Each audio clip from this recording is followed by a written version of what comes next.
New Zealand Statesman denounces Five Eyes NATO Pacific War Plan.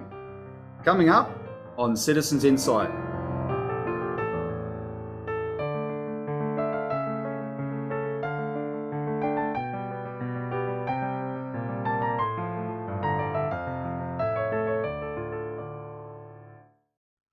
Welcome to Citizens Insight, the Citizens Party's interview series on matters of national and international importance.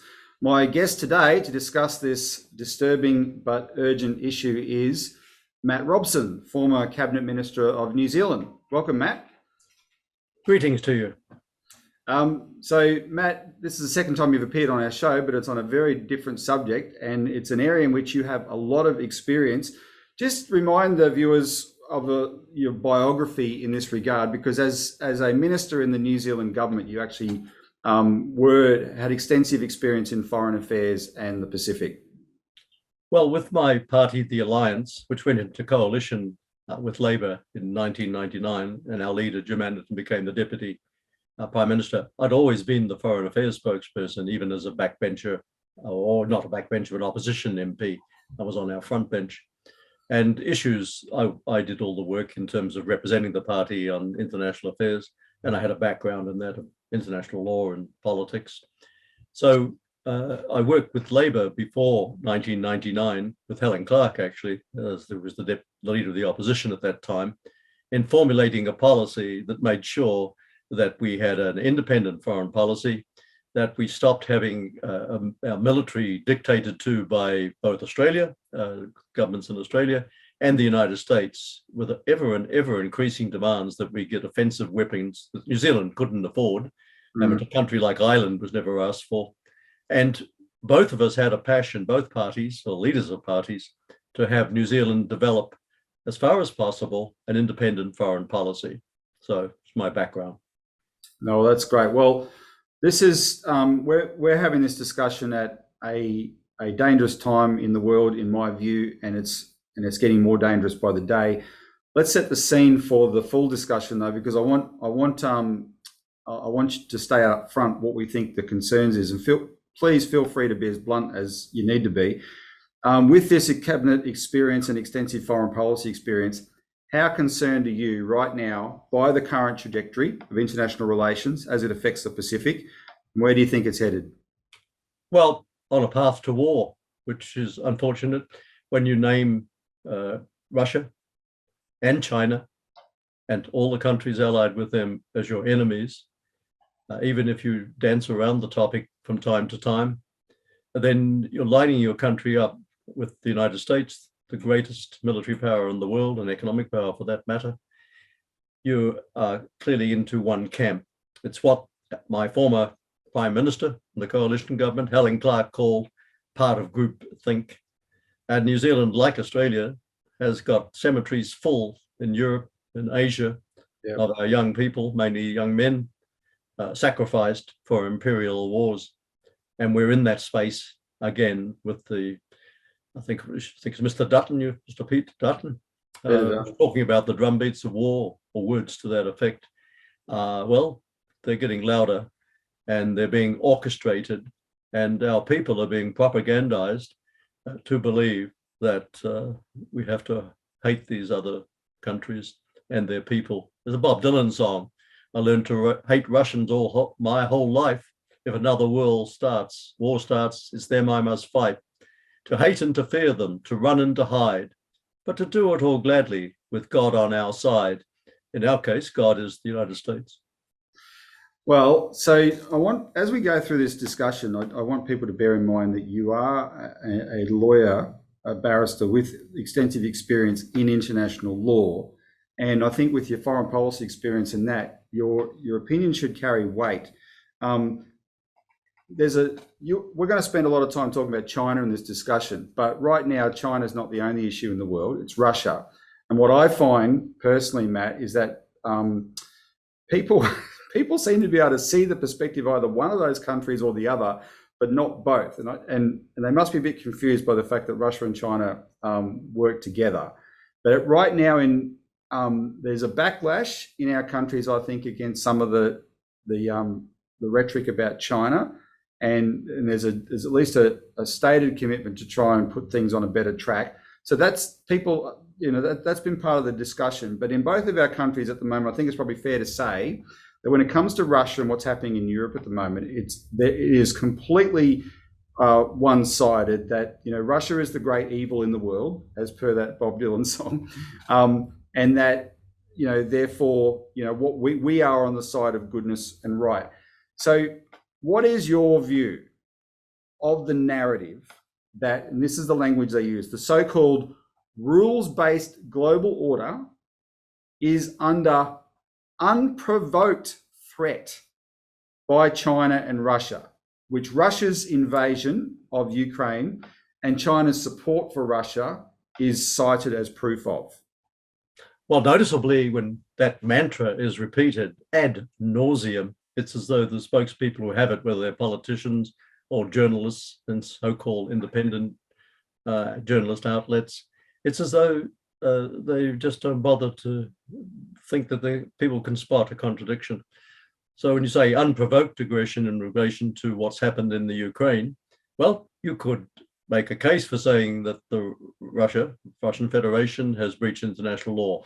I don't accept that, actually. I think there's far more complex than that to discuss the issue of what the Russian army and the armies also of the Donbass republics are doing.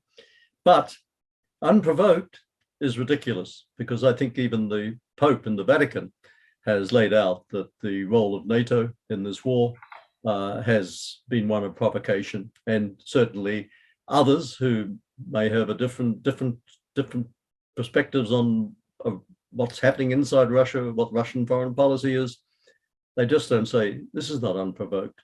And the only way you can get away with calling it unprovoked, which is a direct lie, is to ignore the history going back, well, quite some time. But if you start from the dissolution of the Soviet Union and the dissolution of the Warsaw Pact, which was, of course, the Soviet Union's and its allies' military pact, then everything that happened from there, with the expansion of NATO, despite the promise that it wouldn't happen, the involvement of the United States in particular, but its allies, the United Kingdom and NATO countries like Canada, in the internal affairs of the Ukraine, leading to the overthrow of the elected president in 2014. I was going to say 1914 because that comes into it in terms of Freudian slip, that one. No, yeah, well, it's sort of reminiscent.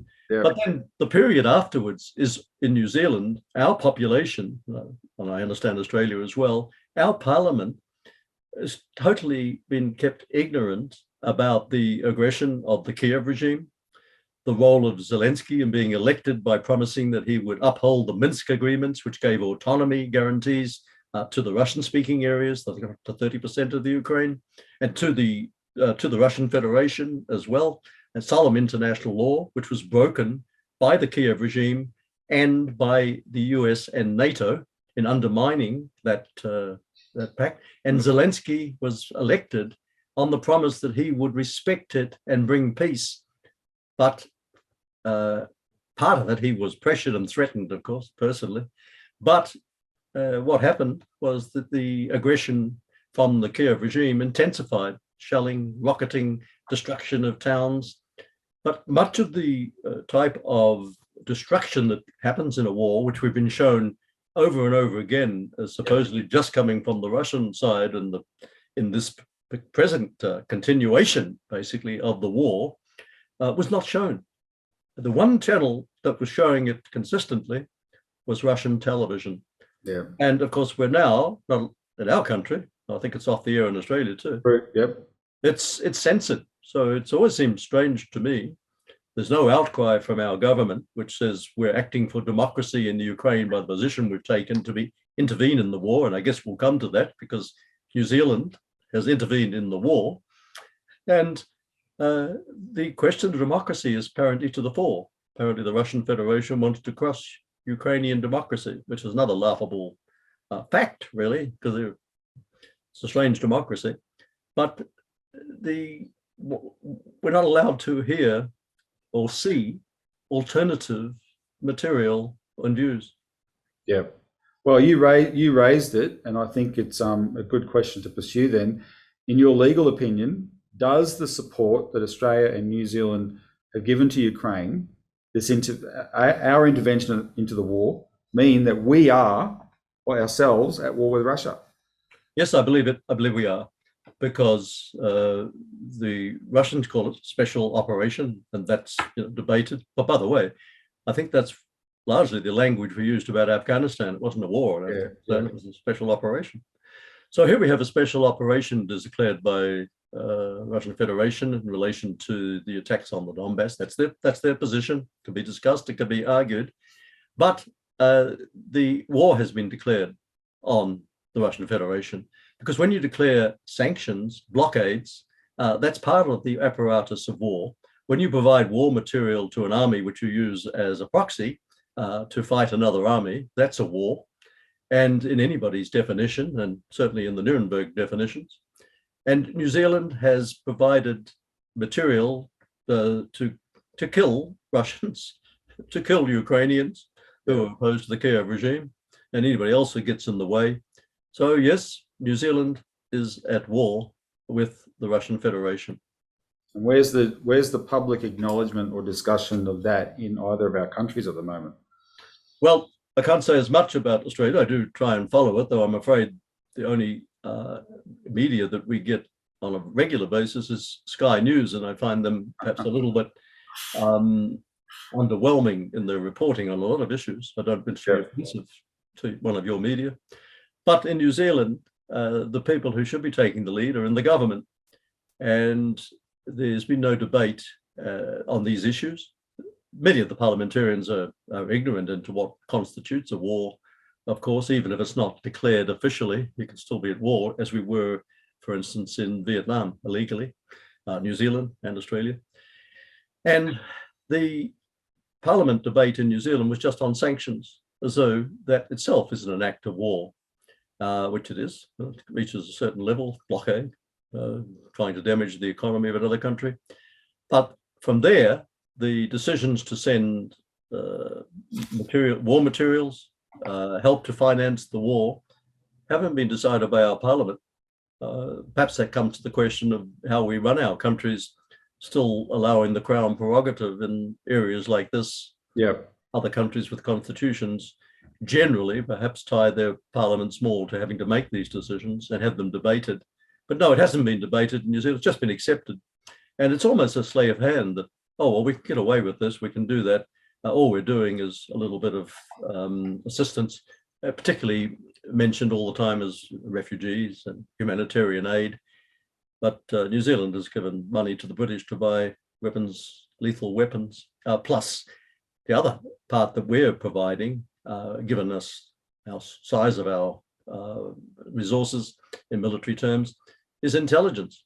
So we've got people in Britain and other places, probably in Europe, pinpointing where to kill people. That seems to me like an act of war. Yep. Your Prime Minister was in Australia last week. She gave a speech to the Lowy Institute, which seemed to be very defensive, and maybe we can talk about that side of it in a minute. But yes, she was twisting herself into knots to justify this position vis-a-vis Ukraine. And her essential justification, if I've got it right, is that we had to go outside of the UN framework to support Ukraine because the UN Security Council has failed. Why did she feel the need to justify going outside the UN framework? And do you accept her assertion that the UN Security Council has failed? Well, the question of the veto, of course, is wider than this particular issue. And if anyone does any research, that would be no surprise to know that the country that's used the veto in its interest most has been the United States of America. Surprise, surprise. So the question of reform and who shouldn't use it. But when you have a situation where the world is not given the information about this war and the role of the United States and NATO in it, in provoking it, in arming it, in financing it, in training not just recently, but back over a decade now, then how can the Security Council be saying they're making a decision which is justified when they haven't got all ability to put facts on the table? So if Jacinda Ardern, who is our Prime Minister, and others in her cabinet stick to their statement many times that they prefer the United Nations to make these decisions, they also have the General Assembly to go to and put their position and call on the General Assembly to take this or that position and see how the world responds. So it's really a dodge by the New Zealand Prime Minister to justify the actions they're taking without a full discussion in the Parliament, without not just a full discussion, but an informed discussion in front of the people. Yeah. Because just build on that. This isn't in a vacuum. The difficulty of a discussion in New Zealand is that even our academics who study, or scholarly people, don't want to put their heads up, because the barrage that comes down, led by the Prime Minister, is that if you have an opinion different to the one that she's expressing, which is the same opinion as Washington and London and Canberra, then you are a Russian troll. You are spreading disinformation, and therefore your viewpoint is to be excluded. So it's very hard to get a balanced, reasonable, informed decision that the population can back. So to return to your question, this is a dodge to say, well, we're doing this and we're doing it in this way because the Security Council, the Russian bad actors using the veto. By the way, all the time, I've never heard of I can't even think of a time that New Zealand officially has condemned those other countries that use the veto in their own interests, apart from the French, when we were at odds with them over testing in the Pacific. When you say you get called a Russian troll, we can perhaps reflect on your own life, Matt. As you've said to me, you've heard that many times before in history. Oh, many times. I started my involvement in politics as 15 or 16, and well, before that, my parents were very involved in politics in Australia in various ways, gave me a grounding. But the American war in Vietnam, and in the early days when you were protesting and raising the issues of Vietnam, the standard answer from the type of establishment, which unfortunately acts the same way now, many years with the Labour government, but the Conservative parties running the country when I was young, would say if you were opposed to the war and bringing up uncomfortable facts, that you were doing the bidding of Moscow, Beijing, Hanoi, who apparently were in an alliance together. They weren't individual governments which had their own views, their own background, their own strategic interests. They were all in one cabal and making these decisions. But so the original conspiracy theorists in my government, or the government of the country, I don't like to call them my government. So, and then out it went. Now I came at the end of the Cold War was still going, and it stopped debate. And I used to notice the cowardice of people. They didn't want to be called a communist agent, a subversive, a treacherous person, and it took courage for many of the people who were speaking out to actually try and tell the truth. It's exactly the same now. The same tricks and it's intimidation and bullying. And I would bet it would be the same in Australia, that they wouldn't, if you had an informed debate on a current affairs show, we wouldn't be given the respect to say, well, here's a viewpoint. Let me provide where my information is coming from. My viewpoint is referenced by et cetera, which is the way a debate should be. An intelligent and democratic debate should be exercised, but it's not happening in our country, and from my knowledge, it's not happening in Australia either. And not to make this personal, Matt, but when we're talking about Jacinda Ardern, you do know her fairly well, don't you? Yes. So you know of which you speak. Well, Yeah, I know her, and I've never, in any differences or criticisms, made it personal. You know, I hear some dreadful things which come from usually those on the right, which are just personal attacks. You know, they include misogynist things about being a woman, etc., etc. It's the question of the politics, because our former Prime Minister Helen Clark has come out swinging against New Zealand's deeper and deeper complicity in the Five Eyes. Helen Clark had the view that you can just have the intelligence and share it. We can talk further about that. My knowledge and my understanding and experience with the Five Eyes, no, it's an instrument for the total foreign policy of these countries. But she has said that she is critical that we've got too deeply involved in their machinations. She's had the same with the expansion of NATO, 360 degrees NATO, it's now called, 360 degrees, and she calls it group think. Yep. So she has recently come out, and this is causing the New Zealand government to have a nervous breakdown, because the criticism starting to come from within the Labour Party, from what I call Labour royalty. Helen Clark is Saint Helen, she's royalty.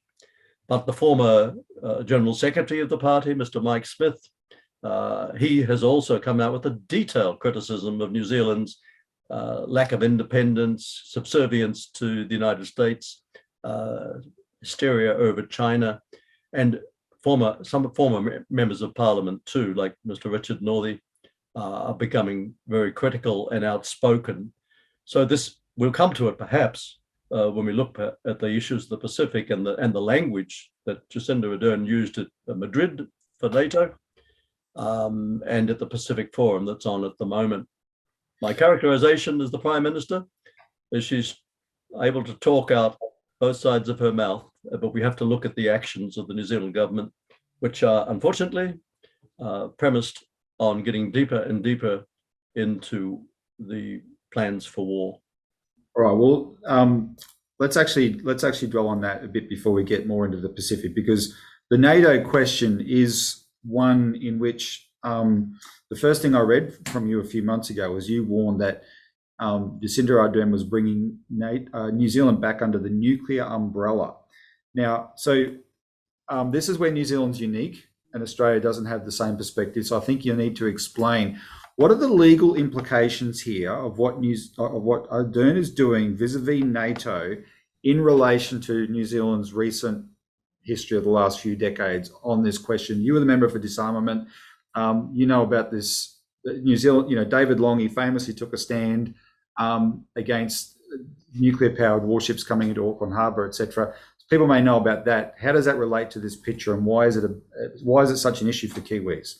Right, extremely important issue, because we have a legislation that says that we have no nuclear weapons in the country. Not only do we not have any nuclear weapons in the country, we won't take part in aiding, abetting, arming nuclear weapons of any sort, weapons of mass destruction as well, and nor will we take part in the type of exercises that where these weapons are used.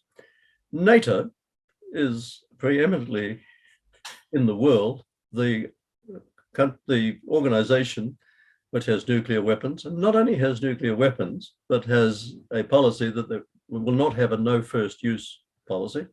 Yep. Is contemptuous of the treaty prohibition of nuclear weapons, which Australia hasn't signed yet, but New Zealand has, and pronounces itself an advocate of it, which strengthens our 1987 legislation to show that in law, and if you're interpreting the law in the spirit of the law, that we will do everything to be opposed to those countries and organizations that advocate and have plans for the use of nuclear weapons. Under the Nuremberg principles, what became clear international law was that the threat of these offensive weapons is also a war crime. And if you're on alert, if you're part of the United States, which of course dominates NATO, we're now closer and closer in alliance to them, they have battle plans, what they call often tactical nuclear weapons. That means we explained how that's contained. It's got a nice sound. Tactical nuclear weapons will still wipe out whole cities and populations. But the law in New Zealand shows that we shouldn't be involved. We shouldn't be taken. By joining with NATO, military interoperability, we clearly have to be crossing the line. And now we're involved in the RIMPAC exercises up in Hawaii, which I think it's about 26 nations. It's set in the Pacific. It's called the Rim of the Pacific. That's what it stands for. Okay, yep. But Norway's there, Denmark's there, the Netherlands is there, the UK is there. So some NATO members, some Pacific, but that's involving these nuclear armed forces. Yeah, there's New Zealand up there. So the Prime Minister, neither the Prime Minister nor her present Minister of Disarmament, seems to have spotted this contradiction in law, in policy, and in commitments to the country. We don't have a written constitution like Australia. We rely on we rely on the myth of that it's a bunch of laws and descended from the Magna Carta, and there's this and there's that, and you put it together and convention. Then you can. But anyway, the courts have to sort that out. Well, the public has spoken time and time again. They want New Zealand to stay away and not part of nuclear armed military organizations. So put that together with the law, and if you're arguing this in a legal sense, there's plenty of information to show that New Zealand's government is breaching its legal obligations. And this is what's driving some of the backlash among these Labor royalty figures that you referenced earlier? Certainly. For a start, interoperability. Where's been the discussion? New Zealand has been involved with NATO formally since 2010. That's in a surprise to many New Zealanders. Yeah. I mean, it's there, I guess, if you want to go looking for it, but it hasn't been broadcast. Deeper and deeper, almost behind people's backs, the military and all of the organizations, including the intelligence, we'll come to that with Five Eyes, have been part of this octopus over the world, which has now become an military octopus over the world. And it's premised on its nuclear terrorism. If anybody bothers, very easy to find, the communique of NATO, June 2021, the recent Madrid declaration called the Strategic Declaration. Just go onto the NATO website. You'll just find a paean of praise to how nuclear weapons are at the forefront of what they call their defense strategy.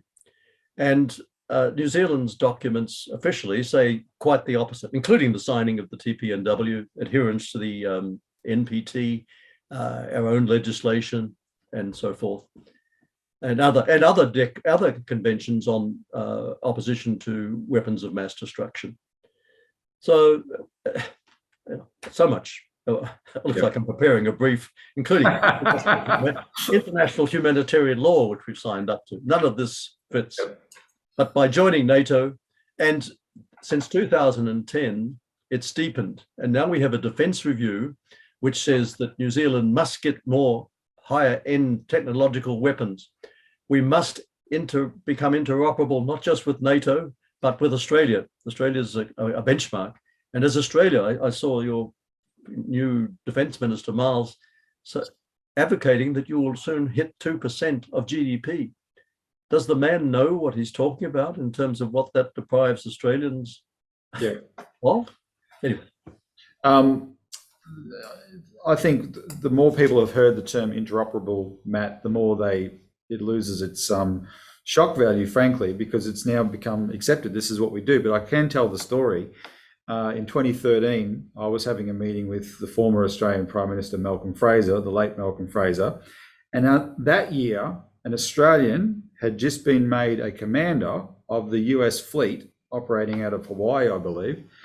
And I can tell you, the former Australian Prime Minister, who had been Prime Minister during a hot phase of the Cold War, yes, it was as hard a man as a politician as you'd ever see. He was deeply shocked that would be happening, that an Australian would be brought in as a commander of US forces. And that to him, who wrote a book, I thought I'd bring a copy for this discussion, Dangerous Allies, which is a reference to the United Kingdom and the United States. And the blurb of the book was Australia needs an alliance with the United States for security, but Australia only needs security because of its alliance with the United States. That was his kicker. But he wrote a book about this because he demanded that Australia needed to have an independent foreign policy, which his argument was we'd never ever had. And so when people hear now, because I just in the general press reporting, the Australian military is completely interoperable with the United States military. And we have to understand that means we have no sovereign decision-making capability at all by doing that. Now, Matt, let's just segue now to the Pacific, because the segue is the Solomon Islands, because it relates to what we've just been talking about with NATO and Ukraine. And it's this, and I'll give the Australian perspective first, but with your experience, I want your views on it. So this is what triggered Peter Dutton as the Defence Minister during the election campaign over here on Anzac Day, which is a day we share with you guys, to declare that Australia was prepared for war, or preparing for war, right? We must prepare for war. That's what he said. And the issue was the hysterical claim that China may be building a military base in the Solomon Islands. And everything that was said by Dutton, the Prime Minister at the time, Scott Morrison, the man who was the opposition leader, who's now the Prime Minister, Anthony Albanese, and our new Foreign Minister, Penny Wong, as far as I was concerned, Matt, showed them to be complete hypocrites over their extreme denunciations of Russia for what it was doing to Ukraine, because they had denied Russia had any reason to go into Ukraine, or should have any concerns over Ukraine at all, or should be concerned that Ukraine may join NATO. This was our message. Russia has no right to be concerned about that. Yet Ukraine is literally on the border of Russia.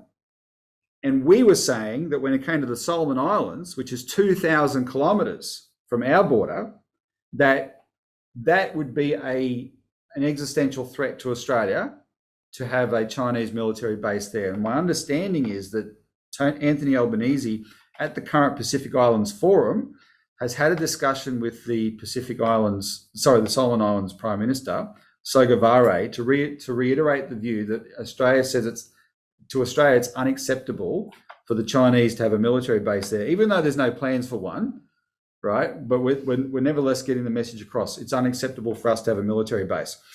I would then ask the question, what if instead of having a military base a Chinese military base in the Solomons, what if the Chinese military was arming the Solomon Islands? What if the Chinese military was recruiting and building up the army of the Solomon Islands and therefore had a permanent presence there, a permanent training presence, etc.? Would we say that constituted the equivalent of a military base? Because we now know that's what NATO has been doing in Ukraine all along. So even though Ukraine hasn't been part of NATO, NATO has been all throughout Ukraine. And this is what triggered the Russians. But the Russians weren't allowed to be triggered by that, Matt. But we're allowed to be triggered by something that has no resemblance of that happening in the Solomon Islands. So that's where we're coming from on this. You've had all this experience in the Pacific. Just comment on what you think about that whole circus, and then let's talk more about it. Well, so much there. And we don't have a monopoly on hypocrisy and double talk. And that's what we've got in New Zealand. I just make comment on, yes, I've read Dangerous Allies, and that book should be required reading for every Australian Member of Parliament and every New Zealand Member of Parliament. Malcolm Fraser, I never met him, but when I was staying in New Zealand, because I didn't want to be conscripted my father didn't want me to be conscripted into the Australian Army. He was the Minister for the Army, I remember. Would have hated him. He was the guy who did it. You're right. I think people used to burn pictures of him, but now they should put statues up to this wise advice. So we come to the Pacific, and here is colonialism and imperialism writ large, dressed up and talk about the family of the Pacific. That's your politicians and mine are now using this soft talk. We are one family. Well, it's the family like Don Coriolan's godfather.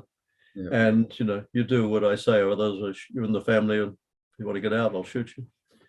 But the question and the comparison with Ukraine is apt, because if not only were the Chinese having military bases there, but were working to attack other countries, as in the Ukraine, as against the Donbass republics, and the constant war against them right on the Russian border, the moving of offensive weapons right up to the Russian border, and not just in the Ukraine, of course, but in interference in many ways, both inside Russia and around other countries in Russia. And the comparison would be, of course, yes, we'd be right to talk about our security. But here we've got a situation where the Solomons have exercised their sovereign right to make this limited police security arrangement with China and some other aspects to it, but certainly not for putting a military base in there or anything more extensive than that. And suddenly, the Prime Minister of New Zealand rushes up there, or sends her ministers, Penny Wong, your Prime Minister, and they're saying to the Solomons, you should be talking to us about this. The Solomons, quite rightly, never complained to Australia about signing up to AUKUS or the Quad or to any of the other military agreements that they've got, similarly with New Zealand. So once again, I say, you don't have a monopoly on hypocrisy. Yeah. We do. But it's also part of New Zealand's imperial role. We've seized many islands, New Zealand in the Pacific. You have as well. And they're now viewed as aircraft carriers because they're quite good bases, either now or later. The New Zealand Air Force lands on Nauru. They've got a strip there. They see, Tonga and Fiji. Well, we didn't occupy Tonga. It was a British protectorate, but a big influence there. Samoa, we did. And join that with all the American bases and the militarization of the Pacific, and you've got a powder keg. And one thing that Jacinda Ardern is always saying is that she's dreadfully opposed to the militarization of the Pacific. Well, sorry, Prime Minister, you're part of that militarization. Small as the New Zealand, we've got, I think, 3,000 soldiers, and got 8 Poseidons, which can they're offensive airplanes. We can't afford them, but we've got them. And we're growing part of this Blue Pacific strategy with the United States and Australia and Japan. And so militarization, well, it's amazing that she can say this with a straight face, and then poor old Solomons gets it in the neck for stepping outside the family. So, yes, I agree with you. Why do you? But in your view, you were actually, I think I read when you were the Associate Foreign Minister, you had a totally different reaction to Chinese activity among the Pacific Islands. What was your view, and why do you think the Pacific Islands do these deals with China? I was rung constantly by journalists who are obviously primed by, they don't always think it out of the blue, to get on touch with New Zealand politicians about the danger of the Chinese. The Chinese are in the Pacific. The Chinese are using money. The Chinese are building this. The Chinese are doing that. I would say to them, well, could be. But have you looked at what New Zealand does, what Australia does, what the French do, what the European Union do? What on earth is the European Union doing in the Pacific giving aid? And the strings that they attach to it, and the whining and the dining and the influence and the threats. And they've been doing it for a very long time. And by the way, Mr. and Mrs. Journalist, do you know that China itself was subject to this? They've got long experience in having European and North American, the United States, occupying their country and pushing them around. So actually, when they talk to these countries and establish sovereign relations with them. They're also coming from a similar background. They understand them. We've been part of the occupying forces of these countries. And that's the approach that we've now writ large. And perhaps you could mention the United States Vice President's breathtaking speech, laden with hypocrisy, to the Pacific Forum that's occurring right now. Yeah, that's right. Kamala Harris, first of all, she was invited to speak while China's a request to be able to speak was knocked back. So I don't know who makes that decision. Enlighten us if you do. But she said, she bluntly warned the Pacific Islanders about doing deals with so-called bad actors, which was a very undiplomatic slap at China, as if she had some moral authority to say so. Yeah, what did you think when you saw that? Well, you get used to it with these politicians. Butter wouldn't melt in their mouth. As a minister, you had to meet with these basic war criminals. I mean, I was in the same room as Tony Blair, and I thought, gosh, here I am with, if it had been 40 years earlier, the same category as Ribbentrop and and Hitler. This man is a war criminal, and of course Bush, and people like that, Chirac, all of them. And then when she spoke about bad actors, and I thought to myself, well, thank goodness at least you're laying out that what you're asking these countries to do is to join you in a war against China, to isolate China, to have it vulnerable, to join in on the pretext that you're helping to defend these countries. My God, what Malcolm Fraser, all these prime ministers and premiers in the Pacific need to read his book. The reason we need security is because we are an ally of the United States. And look, all of our countries can have criticisms of another country, China, Russia, the United States. We don't have to go to war with them, but we're being lined up to say, you have to choose sides. And so her speech, nice as it was, the smile it was, comes with the fist and the velvet glove.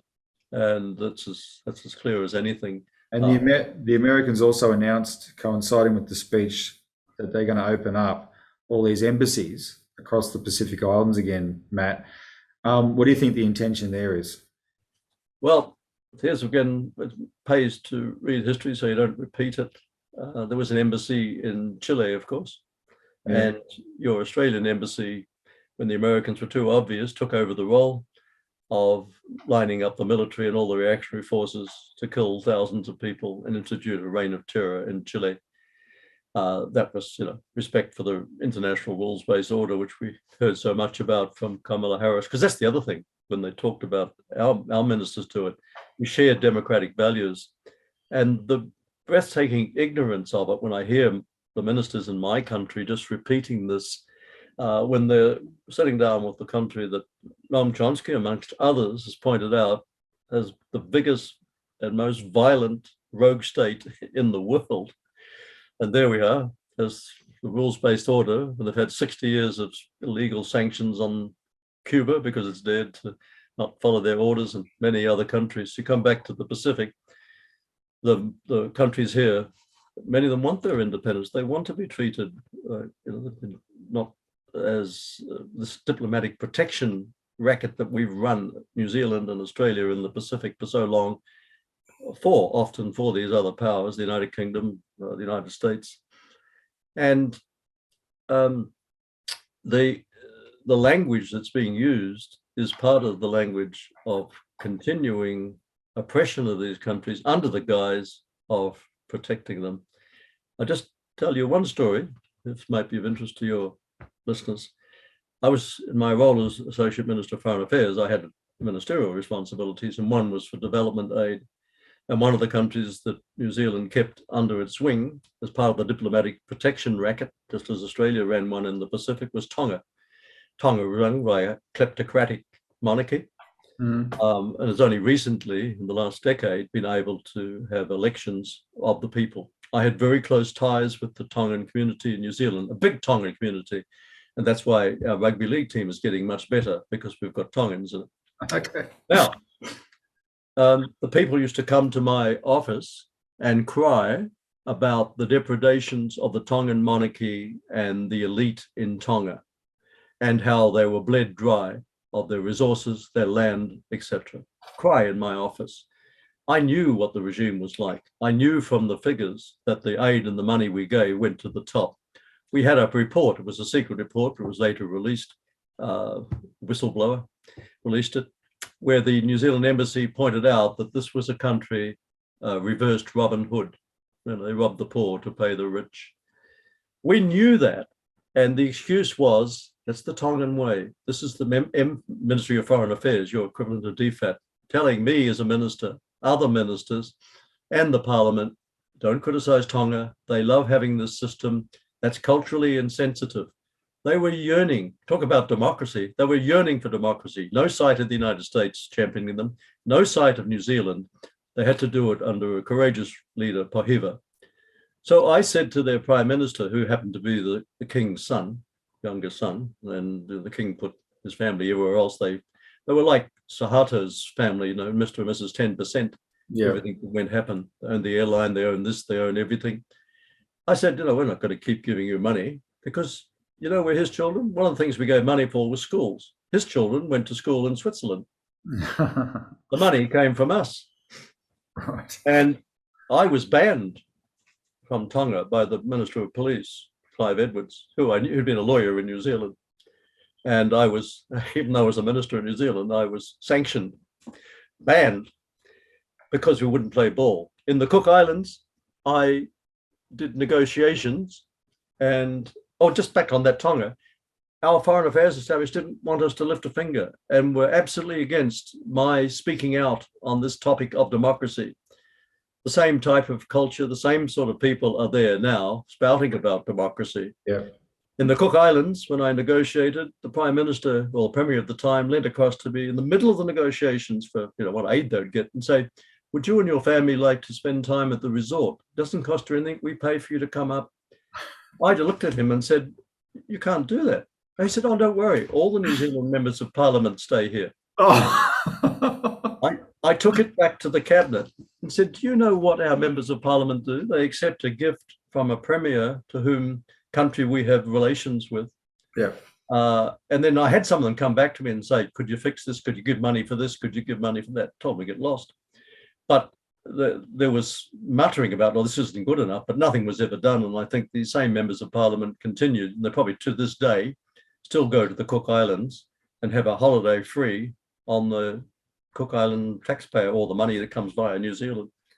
And I'm just giving examples of our duplicity in New Zealand, in the Pacific, under the guise of being a friend and part of the family, nothing else. We've also spied on them. That's our role. The Five Eyes divides up the world. New Zealand has got the whole of this South Pacific to spy on, and Edward Snowden has told us they take everything, including what you and I are talking about now, and up it goes, plus the human intelligence. Australia does its part of the world, and our job is to spy on friendly or supposedly friendly countries as to what they're up to. And of course, that gets fed back to Washington. Washington is very informed on the Pacific, on the proclivities, on the people. Yeah. Well, this is an aside from that. Apparently, MI6 is complaining because countries like Indonesia, after we tapped the phone of the president, and after we, Australia, led the opposition to Huawei in our cyber systems, Indonesia has gone with China and Huawei, and the intelligence agencies are complaining that they can't tap those phones as easily, if at all, and we wonder why they've done it. And I do know there's a former ASIO Director General in Australia who recently was on television. He was quite frank. He made the point that what we accuse China of when it comes to cyber attacks, etc., and spying, he said, go look at the Defence Signals Directorate website. They say it there. We do this. We spy on other countries too, right? So let's get that kind of hypocrisy out of the way. Can I get a general comment though from you, Matt? Because hard-bitten politicians would tell you that all this is necessary, all this hypocrisy, having these relationships is necessary, even with bad countries, etc., because China is such a threat. It is such a threat to the Pacific. It's such a threat to the world. It's a terrible regime, etc., etc. Everyone knows the general narrative. What's your view of that? Well, if you're going to make those statements, bring out the facts. And the facts are that in terms of wars that have got us into wars, being allied with the United States is the problem, as Malcolm Fraser pointed out. So we've gone to war in Korea and leveled the country in a war that kept going, not necessary, but was part of the United States strategy to destroy it and try and attack China at that time. The dreadful war in Indochina, 5 million people died in that continent, involved with the overthrow of President Sukarno in 1965, American wars, foreign wars. Prior to that, Second World War, New Zealand was in every war that the British Empire had going, and gunned down people in the streets of Samoa in 1929, the New Zealand forces there, and they assassinated the leaders of the independence movement of Samoa. War after war after war that we've been involved in. You got involved in Iraq. We kept going in Afghanistan. The security resolution was arrest bin Laden, but of course that was not their plan. They wanted to go on. And China, we haven't been dragged into a war with China. We haven't been dragged into a war with Russia. We've been dragged into war with this imperial alliance, and willingly, actually. I mean, it's been part of the. It's very hard for Australians and New Zealanders with a picture of what an imperialist is, perhaps with a pith helmet and a swagger stick and directing people in the fields, to know that it's also these policies of control over the world and hegemony. And of course, that's what NATO is about. Many scholars have pointed out that the United States doesn't care, as the leading, largest imperialist power in the world. It's not so much whether a government is a communist government or this government or that government. It's if it tries to be independent, make its own decisions. And that's what the crime is. And that's when they get a coup. That's when the embassies they set up, going back to your question about why set up embassies. Yes, that's why. By that, that joke, I think it's changed now, that the United States will never have a coup because there's no American embassy. Well, I guess when they attacked on January the 6th, they almost had a coup. They had a president there. So no, but hang on. John Bolton was interviewed yesterday, the day America announced it's opening up all these embassies across the Pacific, and he was claiming that the January 6th event wasn't a coup because it was so disorganized. And he said this, he said, I don't know if you saw it, but he said he knows what he's talking about because he said, as someone who has organized and planned coup d'etat around the world, he hastened to add around the world, not in this country, and the CNN interviewer didn't blink an eyelid. It's Reuters reported, a lot of people took notice that John Bolton has admitted to planning multiple coups around the world, and that's okay. Well, the planning the coups, that's one of the things that we should look at in the Pacific. I mean, the criticisms came out, for instance, Kiribati not attending, and the Kiribati has said that the issue has been their Melanesian, the Polynesian side of the islands. They've monopolized the leadership positions. It's Melanesia's terms. Okay, that's a dispute that's going on, whatever. But the opposition leader has come out, clearly primed by her sources in Australia, New Zealand, the United States, to say that it's actually China that's behind it. Once again, no proof, no evidence. China's directing this, making this person do it. I think it's projection, because our side is used to telling people, you better do this or there's consequences. And I would say that one of the things we need to keep an eye on in both our countries is the use of our resources to work with the United States to get rid of governments that aren't going to jump to the old colonial tune. And there's great danger of that happening. In fact, it's probably happening right at this moment.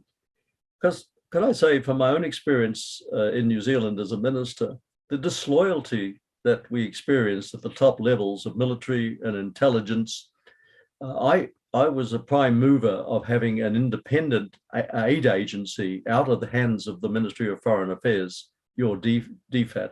Yeah. The reason being is that they just use, MFAT just used foreign aid money to buy people. When Mike Moore, one of our former prime ministers, wanted to be head of the WTO, MFAT goes around the world giving money to about 90, I looked at it, it was a big map once, 96 countries, giving them a latrine here, a school there, whatever that might be able to do inside that country. In return, they give their vote for New Zealand, that sort of thing. And when we set up an independent aid agency, which actually looked at what is effective aid, based on scientific principles, and we succeeded in getting a semi-autonomous agency, not the complete agency that I wanted. MFAT worked against me and also the Minister of Foreign Affairs, who was supported, Phil Goff, to undermine that, to work against it, because they saw disappearing their pot of gold to bribe people. They went on radio undermining it. I've read all about what happened to Gough Whitlam's government, and that's a lesson for all of us. But these people did the same. And when in New Zealand, when the Afghanistan, the Twin Towers occurred, we were supposed to be shut out after taking our decision not to have nuclear weapons. We were famously dumped as an ally, and we're just a friend of the United States. So we weren't supposed to have any intelligence, any military cooperation. That continued between the heads of these agencies, who were basically saying, look, it'll pass, these people will go, and the Americans kept them in the tent. So when 9/11 occurred, they jumped on a plane. I didn't know, I was a cabinet minister, I didn't know they had authorization, went to Washington and requested them to request the New Zealand government to send forces. So they were pushing their own agenda. What you're talking about now, sorry to interrupt, Matt, is Five Eyes. This is the Five Eyes network, how it operates. And in your case, it's a bit unique because of this political opposition to New Zealand being involved in the nuclear umbrella, etc. What you've just said is, despite the politics and the democratic will being, no, we're not part of this, your defence and intelligence agencies operated as if that wasn't the case, and their message to their Five Eyes partners, and the Five Eyes is Australia, New Zealand, Canada, the United Kingdom, and the United States intelligence agencies, they're telling their Five Eyes partners the democratic will pass. We're sticking with you guys, and they found a way like that to push New Zealand down a certain path in the context of 9/11. Oh, constantly, and their point of reference for our foreign affairs and our diplomats is, what do the Americans think? What do the Australians think? One of my staff members who'd been in MFAT told me he'd left them, that the instruction they were given is, if in doubt, vote like those three, Australia, UK, and the US. Look how they're voting. And that shows many of the things that we did. And I constantly found MFAT staff members, advisors pining for the days when they were part of the club, because you're part of the G20. We're not big enough for that. And I'm sure there's a lot of envy here that we can't quite be there. They like to be with those clubs, but it's more dangerous than that. We do play a role, and the intelligence agencies in New Zealand clearly, despite whatever they say, pass on information, share it with their mates, to such that members of parliament have been spied on. There's some famous cases now. Richard Norther mentioned, a Labor MP, instrumental in the 87 legislation. He was spied on all through his parliamentary career. Keith Locke, as a Green member of parliament, foreign affairs spokesperson, he was spied upon even though he was a member of parliament, and information passed, particularly with the American embassy, as shown by the Julian Assange's material and leaked from WikiLeaks. We saw the extent of what the American embassy does, but also what our embassies do throughout the world. And so those are all part of the aggressive strategy throughout the world and basically controlling as much as they can the public opinion in our own countries as well. But Matt, if you've your experience with the Five Eyes networks as you've laid out, would you describe that it's a permanent, for want of a better word, anti-democratic pressure on New Zealand to make sure that, as good as a politician may be, or whatever good intentions they may have, it's very hard to follow an independent course? Oh, absolutely. Because we, probably like you, we don't, in New Zealand, our parliament doesn't have an oversight committee from the parliament of the intelligence agencies. It's wrapped up in national security. We can't release this, our allies, we can't compromise our allies, and always in front of allies, I said the allies with shared values. So we've just talked about the war crimes of all of our allies, and that New Zealand has also taken part in over the centuries. And so this nonsense is purveyed all the time by ministers, including the present crop. I mean, and in the party, we're having arguments with them when they keep this meaningless statements all the time about shared democratic values when it's just the opposite, of course. So back to your point about the intelligence agents, they are a threat to democracy, because we've seen what has happened through the revelations of Edward Snowden, through Julian Assange, which, by the way, the great crime that he's persecuted, which we know about, and the shame of his own government abandoning him for telling the truth. And our ministers go to this, and I tell you, it doesn't take much. They're patted on the head. They're part of New Zealand. I think it's even more than Australia. Australia likes to be there with the big people as well, but Australia is bigger. But New Zealand is hungry to be at the table and be with people who actually commit war crimes, don't just talk about them. And but our operatives around the world are probably very useful. Today, much intelligence is gathered, of course, by electronic means. We know that. Yeah. But human intelligence is also important. So our embassies can say, there's that Robbie, okay, look, dreadful things he's saying. Maybe we should keep an eye on him, Matt Robson or whatever, this union leader, that particular person. And in the worst cases, as in Indonesia, our embassy staff and spies who are ever there help to gather information and hand it over to those who then take revolvers and shoot people in the middle of the night. Yeah. Well, as usual with these kind of discussions, Matt, we could talk all day, but we better wrap it up. I have one last question, though. We should try and end on a positive note. One thing that Australia, you're our cousins. The Kiwis are our cousins across the ditch. We love you unless you beat us at cricket. Not very often. We've given up caring about you beating us at rugby. that just goes without saying. But we have something else in common, which is both of us have incredibly profitable trade relationships with China. And if you measured our national interest, our economic national interest independently, you would say, well, that's an important relationship. We should cultivate it. Australia has aggressively trashed its relationship with China in the last few years. I understand China is the trade side of things is one of the reasons there's also a backlash against Ardern in New Zealand. If we're going to step back from the brink of war, from this trajectory, would you say that we should,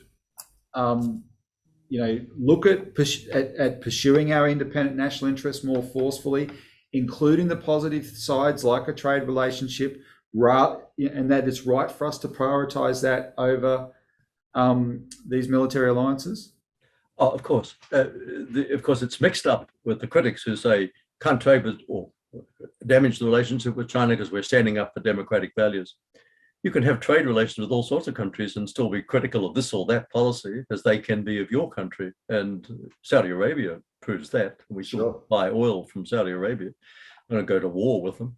But in the case of China, it's even less reason to go to war with the many areas that we need to cooperate. But yes, our business community is very, very concerned and worried about what happens with the trajectory of making China official enemy number one or number two, or equal with Russia.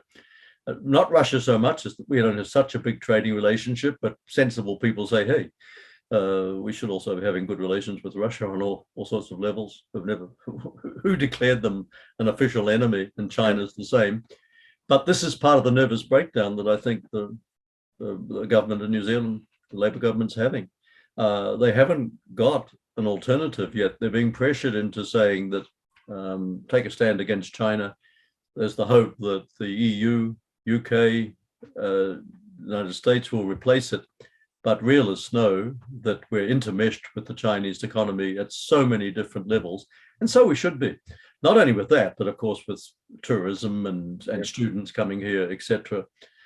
We haven't reached the level of anti-Chinese hysteria that we've witnessed in Australia and the co-option of so many different institutions in Australia in the Hate China campaign and the concern that your own Chinese descended communities, the very many of them, the different sorts of backgrounds. But there's a worry in New Zealand that that's just sitting there because the opinion polls show that whereas there was a favorable attitude to China, it's now becoming hostile as the China aggressive. There's a racist element to it as well. It's much easier to hate the Chinese than someone for the European part of the population. But the fear of China is there. But we probably in New Zealand, hopefully, haven't gone as far down the road as Australia has got. And your new Prime Minister and Foreign Minister seem to be deepening it. The suspicion, the lectures to China, when China has, I saw put up, I thought, quite reasonable demands. Hey, why don't we have mature relations? And your Prime Minister, Albanese, says that we're not going to put into demands. They were just suggesting they get back onto a normal, mature relationship. We haven't gone as far. And that shows the dilemma of the Ardern government. On the one hand, more and more integration with NATO and its plans and the demands and the constant pressure to choose sides, the business community here and the general population saying, hey, do we want to go to war with China? Do we want to break our economic relations? And those contradictions sit there in front of everybody. And I'm hopeful that common sense and rationality will prevail in the end. Well, Matt, I'm hopeful as well. And I think the first step, though, is for people to recognise what you said at the very beginning, that this is headed for war, because it should be unthinkable. And of course, back to my friend Malcolm Fraser, he had no compunctions warning that war would mean nuclear war. There's other people, even the former Deputy Defence Secretary of Australia, Hugh White, has emphasised that again just in the last few weeks. That's the reality. I think we should all agree that's unthinkable. And if we agree that that's unthinkable, we need to step back and look at the picture. I think you've contributed an excellent perspective for people who would want to do that. And let's hope that rationality does prevail. Certainly, that's what we have to fight for, which is the reason we've had this conversation today. Matt, thanks for your contribution. Thanks for your bluntness. Thanks for your time. And thanks for your perspective. Okay.